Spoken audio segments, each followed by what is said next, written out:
Your brain learns like a scientist. Each time it has an experience, positive or negative, it clocks that as evidence for its beliefs. If you avoid the thing you fear, you never give yourself the chance to build up evidence in your mind that you can get through it and survive. Just telling your brain that something is safe is not enough. You must experience it.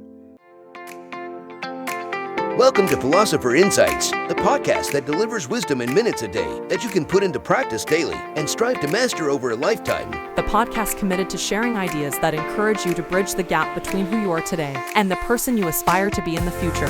Hi, my name is Herb Lamba, and welcome to my podcast, where I will share practical insights from the world's best authors. Knowledge isn't power. Applied knowledge is. The quest to become the best version of you starts right now.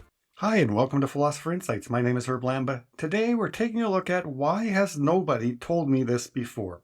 Everyday tools for life's ups and downs. The author of this book is Dr. Julie Smith, and it was published in 2022.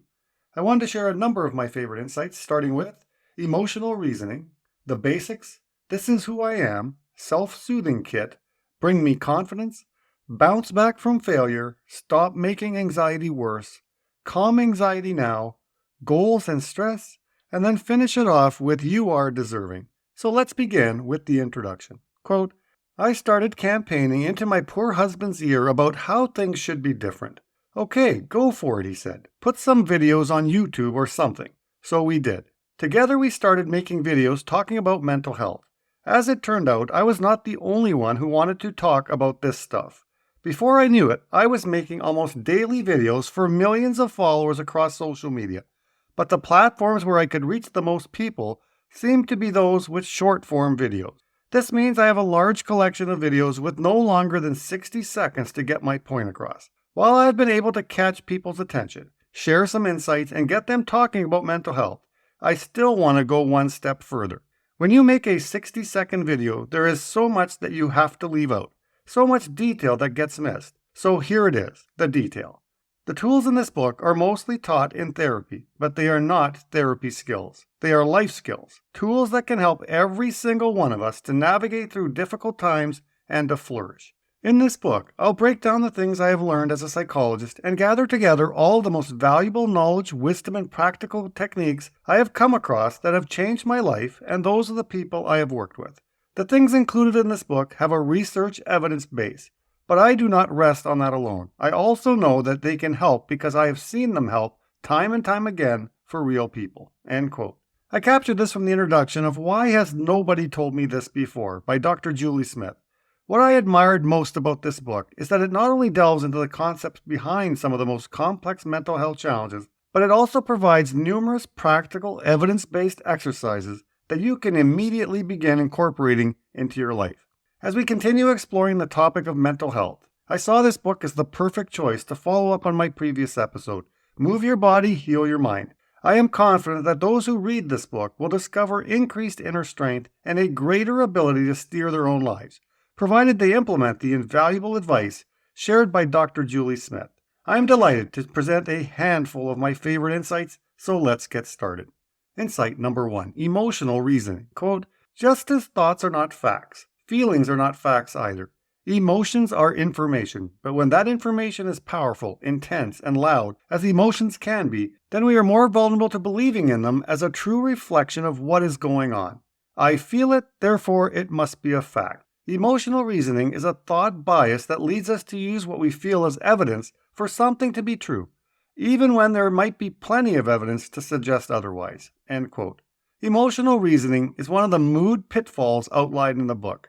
Picture this. You just strolled out of an exam and you're carrying a heavy backpack of gloom, feeling like confidence took a day off. Now that tricky emotion side of your brain wants to convince you that this is a one-way ticket to Flunksville. It's like your brain is getting signals from your not-so-happy mood and jumping to the wrong conclusions about your performance. Quote, thought bias is inevitable, but we are not helpless to its effects. Get some distance from those thoughts by becoming familiar with the common biases, noticing when they appear and labeling them as biases, not facts. End quote. Insight number 2, the basics. Quote, if you are tempted to skip over this because you think you've heard it all before, then it's even more important to read it. We underestimate the power of these defenses so much that they are often the first things we let go when we are under stress or not feeling so good." End quote. Isn't it often about getting back to the basics? When you assess any aspect of your life, it's never a bad idea to start by checking in on the basics. Now, when it comes to dealing with the blues, what are these core components? Exercise, sleep, nutrition, routine, and human connection. Here's the thing. When we dive into the topic of getting off the couch and staying active, I much prefer the term movement rather than exercise.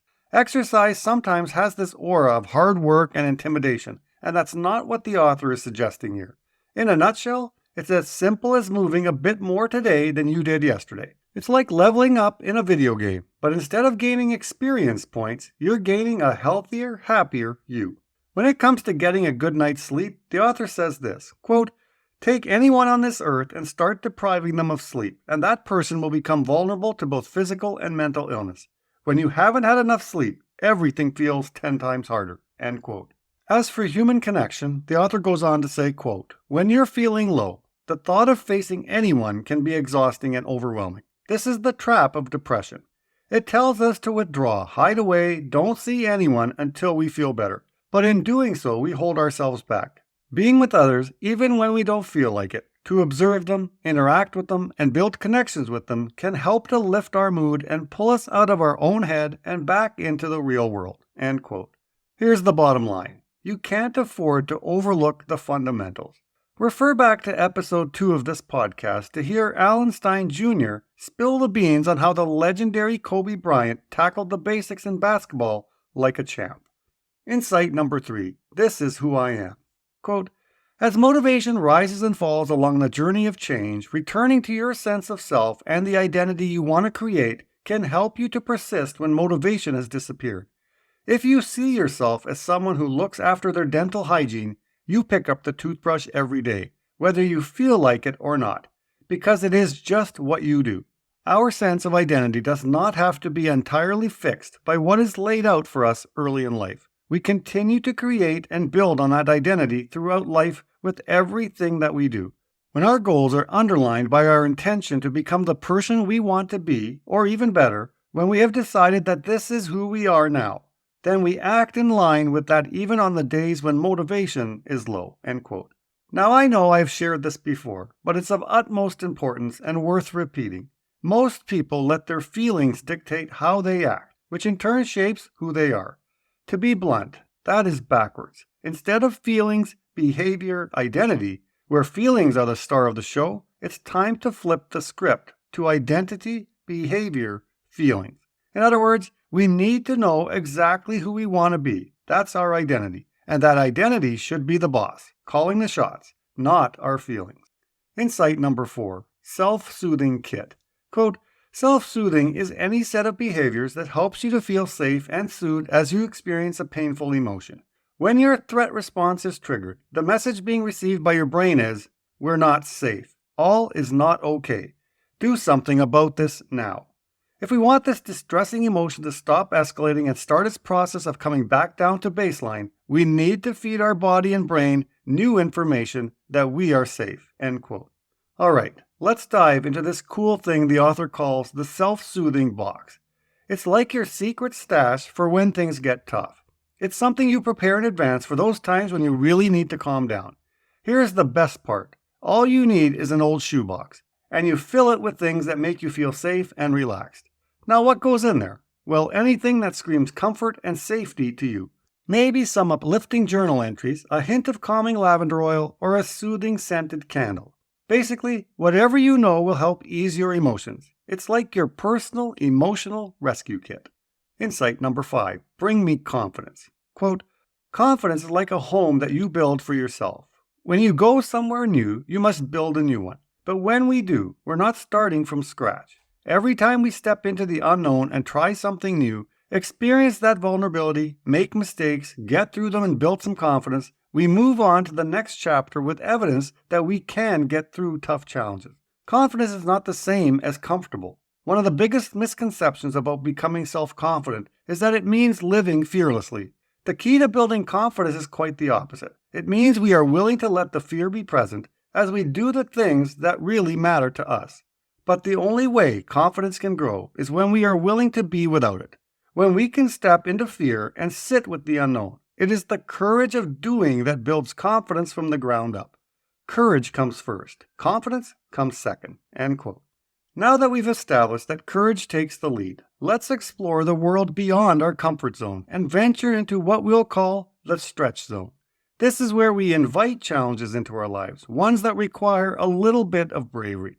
With every new challenge we embrace, we're crafting a beautiful tapestry, a tapestry of self-confidence, strengthening as we navigate these courageous leaps. Always remember, courage paves the way, and confidence follows closely behind. It's a journey well worth taking.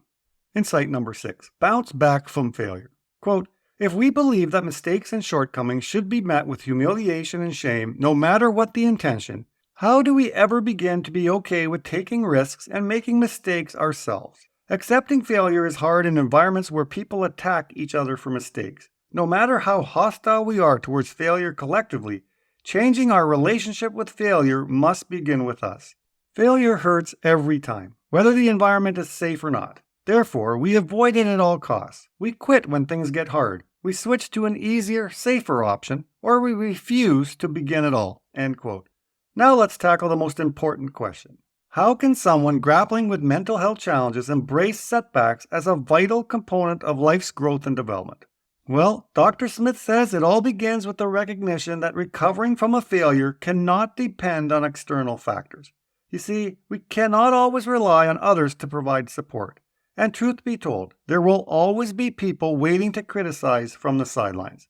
So, what we need to focus on is the ability to return to what truly holds value in our lives. It is not so much about the failure itself, but rather it revolves around your fundamental values and the motivations that have propelled you on this daring adventure. Now, the author suggests that we must be honest with ourselves. It is not a straightforward pursuit, but it is a journey that we must take to grow and develop. Insight number 7, stop making anxiety worse. Quote, "Your brain learns like a scientist. Each time it has an experience, positive or negative, it clocks that as evidence for its beliefs. If you avoid the thing you fear, you never give yourself the chance to build up evidence in your mind that you can get through it and survive. Just telling your brain that something is safe is not enough. You must experience it. Your brain will take some convincing, so you need to repeat that behavior over and over, as many times as it takes. The things you do most of the time become your comfort zone. So if you want to feel less anxious about something, do it as often as you can." End quote. All right, let me lay it out for you. Every single time you summon the courage to tackle the things that scare you, that's when you start to truly evolve. But here's the flip side. If you choose to dodge every daunting situation that comes your way, guess what? There's no room for growth. All you're left with is carrying that same fear around like an unwanted friend you can't shake. Embrace the challenge, because that's where the magic happens. Insight number 8, calm anxiety now. Quote, "If you struggle with anxiety, you are probably hoping for a tip that you can use right now. Something easy to learn that will have instant effects. Many people feel this way at the beginning of therapy. That is why I always teach people this first skill as early as possible. It's easy to learn and takes just a few minutes to bring down the intensity of anxiety. At the very least, it prevents anxiety from escalating to panic.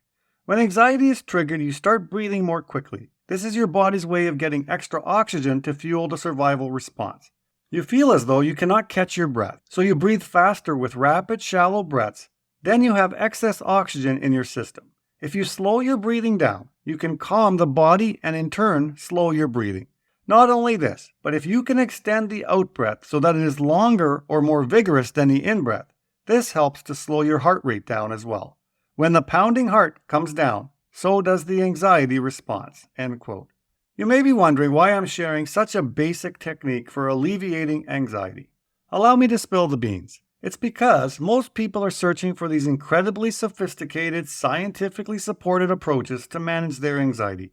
However, here's the twist. They frequently disregard a wonderfully uncomplicated, simple practice. It all starts with self-awareness, my friend. As you tap into self-awareness and you engage in a simple breathing exercise, you'll become skilled at recognizing when that anxiety level starts to rise. And before it escalates beyond your control, you will be able to utilize a reliable breathing technique to bring it down a notch. Sometimes, simplicity holds the key to success. Insight number 9, goals and stress. Quote, so much of what we are exposed to, especially in the self-improvement industry, is about being your best, standing out from the crowd, and being exceptional. Life goals are often set from a competitive standpoint, everyone striving to prove themselves as enough, with symbols of achievement. But science is beginning to unravel this fallacy. Those who build their lives on self-focused goals are more vulnerable to depression, anxiety, and loneliness. Whereas those who structure their goals on something bigger than the self tend to feel more hopeful, grateful, inspired, excited, and experience better well-being and life satisfaction. When we focus on how our actions, big or small, can help others, we show less stress response in difficult and demanding situations. End quote. This I absolutely love. You see, in this day and age, people often get caught up in this frenzy of striving for a certain status, but they sometimes lose sight of why they're chasing it. They're gunning for that manager title, but is it just so they can strut around saying, I'm the manager? Seriously? It strikes me that if you keep playing this status game as you climb up that corporate ladder, you're setting yourself up for a life with more stress and less of those moments that truly light you up. Now let me introduce you to a far better approach. Concentrate your energy on the impact you're creating for others. Ask yourself, how is my daily work positively influencing the lives of those around me? You'll be astonished at how this not only alleviates stress, but also supercharges your drive to excel at whatever level you're at within the organization.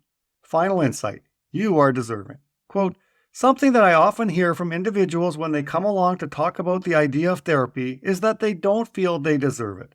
Other people must have it worse, so they wait until a breaking point for taking that step. By that time, the hill to climb has become a mountain.